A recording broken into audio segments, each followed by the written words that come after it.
मत्ती रसूल की इंजील उसका 28वां बाब पहली आयत से पढ़ेंगे।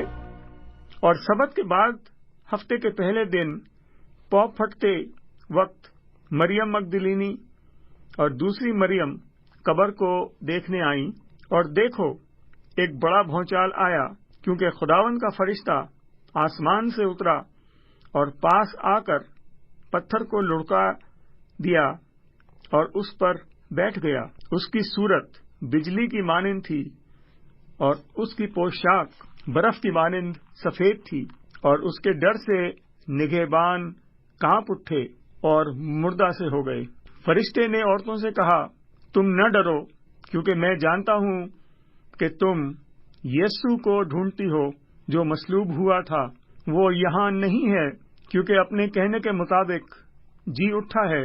आओ ये जगह देखो जहाँ खुदावंद पड़ा था, और जल्द जाकर उसके शागिर्दों से कहो कि वो मुर्दों में से जी उठा है, और देखो वो तुमसे पहले गलील को जाता है जहाँ तुम उसे देखोगे।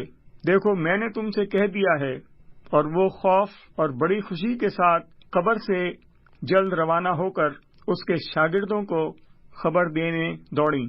और देखो यीशु उनसे मिला और उसने कहा, सलाम। उन्होंने पास आकर उसके कदम पकड़े और उसे सिजदा किया।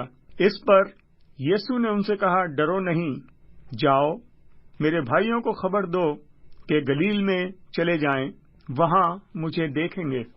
जब वो जा रही थीं तो देखो पहरे वालों में से बाज ने शहर में आकर तमाम माजरा सरदार काहिनों से बयान किया, और उन्होंने बुजुर्गों के साथ जमा होकर मशवरा किया और सिपाहियों को बहुत सारा रुपया देकर कहा, ये कह देना कि रात को जब हम सो रहे थे उसके शागिर्द आकर उसे चुरा ले गए, और अगर ये बात हाकिम के कान तक पहुंची तो हम उसे समझाकर तुमको खतरे से बचा लेंगे।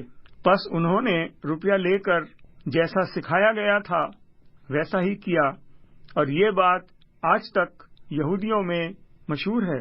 और 11 शागिर्द गलील के उस पहाड़ पर गए जो यीशु ने उनके लिए मुकर्रर किया था, और उन्होंने उसे देखकर सिजदा किया, मगर बाज ने शक किया। यीशु ने पास आकर उनसे कहा और उनसे बातें की, और कहा कि आसमान और जमीन का कुल इख्तियार मुझे दिया गया है।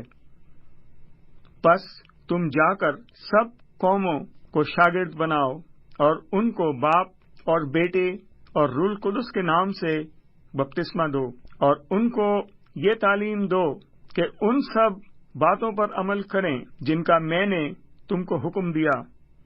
और देखो मैं दुनिया के आखिर तक हमेशा तुम्हारे साथ हूँ।